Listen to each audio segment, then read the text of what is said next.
In this video today, I'd like to show you how to add a third glaze to your acrylic painting.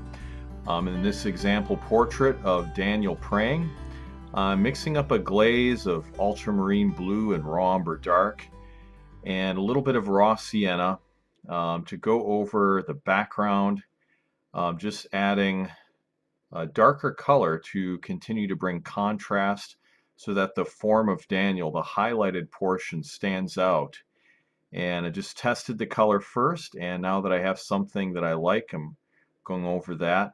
I think I put a little bit of titanium white in as well, just to make it cover a little better. But most of the opacity is with raw sienna. And you can see how I'm just cutting that along the edge of the window and bringing that out, smoothing out the layers using a flat edge brush. After you fill in the area, you just want to smooth it out and move section by section, just like painting a wall on a house. And I'm cutting up along the edge of the rug and just blending that upward. And now I have the area up to his hand done. And it's always good to bring your glaze up to the very edge. Bring it up to the very edge of your subject. So in this example, his hand is illuminated, and I'm cutting up right up to the edge of the fingers, right up to the edge of the thumb. Don't be afraid of going over. You can just wipe it off. But by bringing it up to the edge, you're going to get a good sharp definition between the object, the subject in this case, and the background. Because we really want that area to be well defined. It's highlighted. There's a lot of contrast. And so don't be afraid to overlap a little bit. Now I'm bringing it up to the edge by the subject's beard, and then over into the highlighted portion of his face, and overlapping the corner of that room. Just using, again, short choppy strokes and then some long strokes to smooth it out after I have the paint embedded in the grooves of the canvas. You can see I'm, again, going right up to the edge of his face, and you want to use firm pressure for that, and you just basically let your brush drag along following the contours of the form of the subject, and then blend out from there.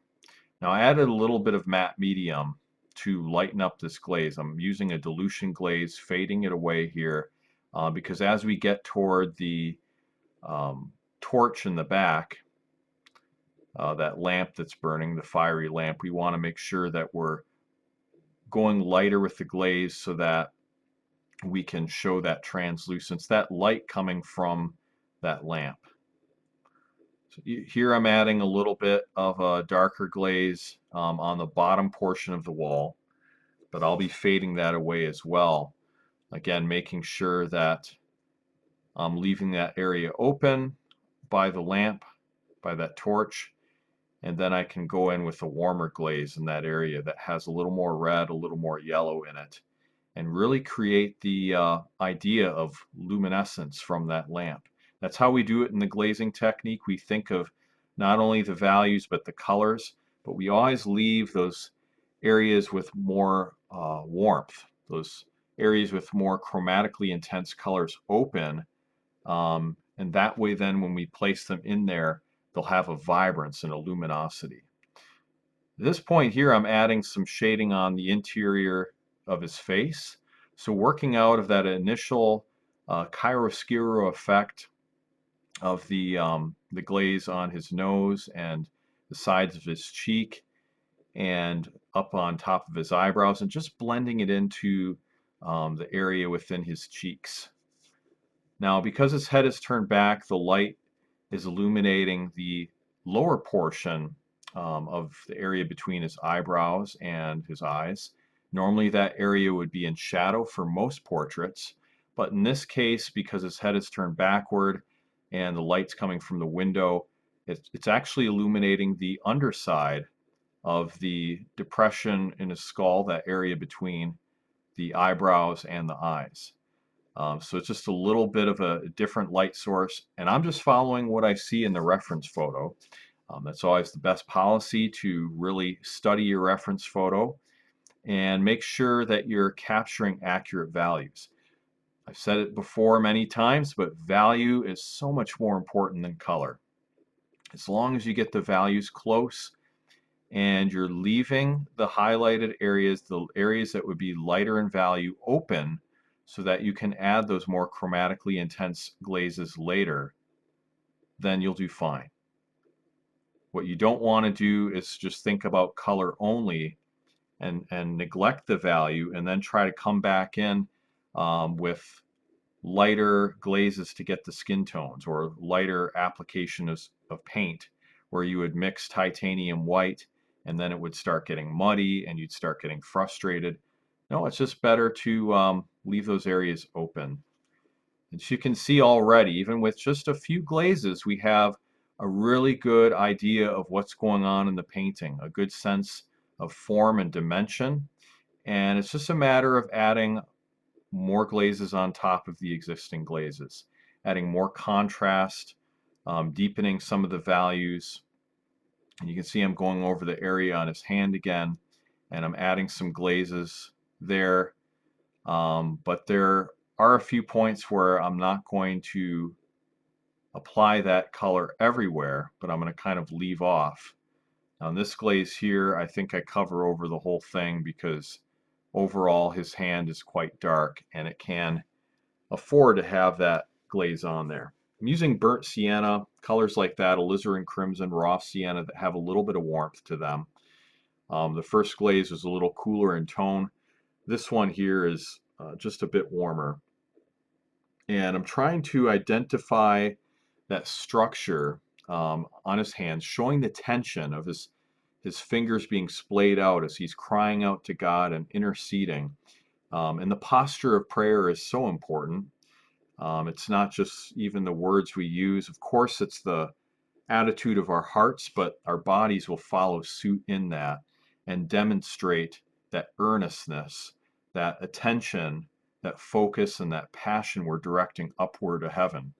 And so I'm trying to portray that here through his hands, um, showing the fingers splayed out, and as if they're drawing attention to God and they're receiving something from Him in return.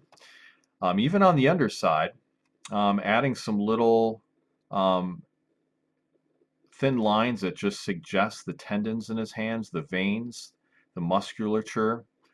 And so I'm using a small round brush for that, and just the same glaze, which I'm diluting with a little bit of matte medium so I can get a bit more sensitivity in the nuances.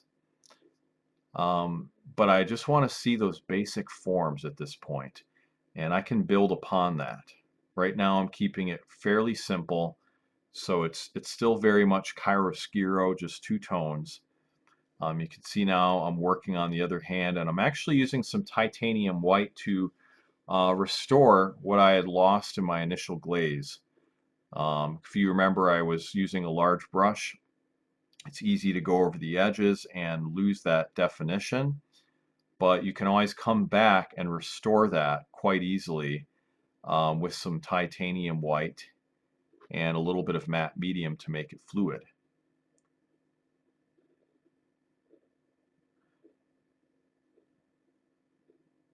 All right, and now at this point, going in and adding a little bit of highlight around the lamp.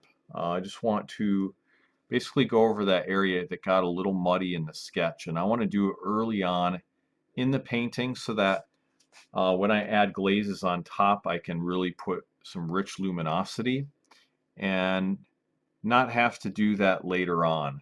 It's much easier to glaze over some light areas than try to restore that luminosity later. So basically, I just took some titanium white, mixed with a little bit of raw sienna, and I'm just kind of matching that color that's already there. And it's never a wrong thing to do. I mean, When you have the glazing technique, you don't have to be bound by it. You can go opaque at some points if you have to. And in this painting, actually, I did go a little bit bolder with my glazes than I usually do. So this next glaze that I'm putting on his clothing is actually much darker than what I usually do, but I decided to take a bolder approach in this. I was working on a tight deadline and just want to see if I could still create a good painting with some bolder applications. And in the end, it seemed to work out just fine. But here I'm working with ultramarine blue and raw sienna primarily, just to give that clothing a little bit of a greenish cast. So it is kind of a teal, a grayish teal color. But when we're working with the shadows, we don't want those colors to be as vibrant. The highlighted area is going to get a more chromatically intense color, whereas the area in shadow is going to be much cooler. I'm just kind of stepping back and seeing what needs to be worked on next. Now there's an area in his sleeve that does need to get darker. So it'll be time to go ahead and add some more glazes to that part as well.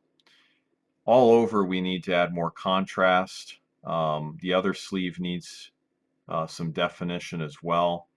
The lower area by his knees needs some definition.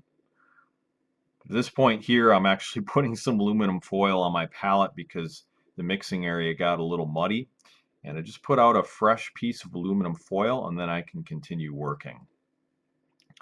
Now I'm adding that glaze again to the bottom portion. And I'm just meeting up to the edge because that edge already began to dry. So you don't want to overwork it and start brushing into wet paint. You want to leave it alone, let it dry, but you can meet your glaze up to that edge that you've already achieved. And that's how we keep it looking smooth. So now I'm just kind of blocking in along the edge of his clothing, trying to show the form of his leg and his shin and his knee, and really just pushing the paint into the canvas with a lot of perpendicular pressure. So I'm keeping the brush perpendicular to the canvas, trying to see those different angles and going over basically what I did before with another glaze. It's makes it a little bit smoother, so you're smoothing out some of the roughness, and when you go over with more glazes, you want to use brush strokes if you can in the opposite direction of what you originally did, and that will also smooth out some of the blotchiness as well.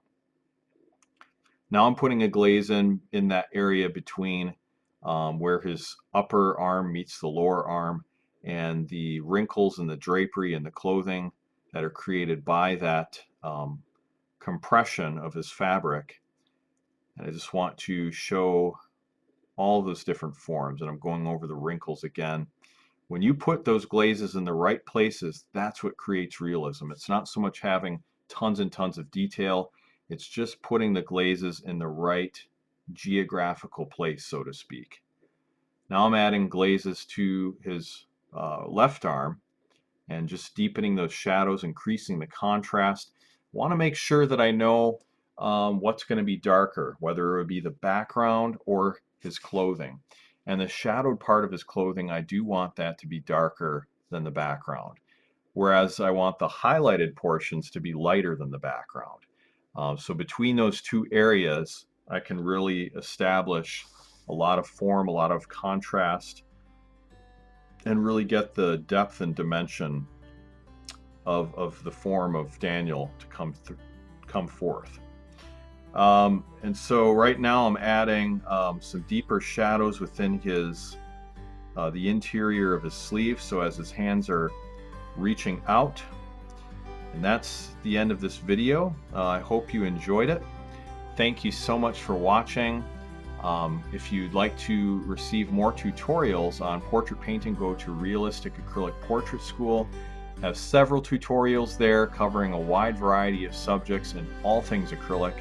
Look forward to seeing your comments here in this video. Be sure to give it a thumbs up, of course, like and subscribe, and I look forward to seeing you in the next video. God bless. We'll talk to you soon.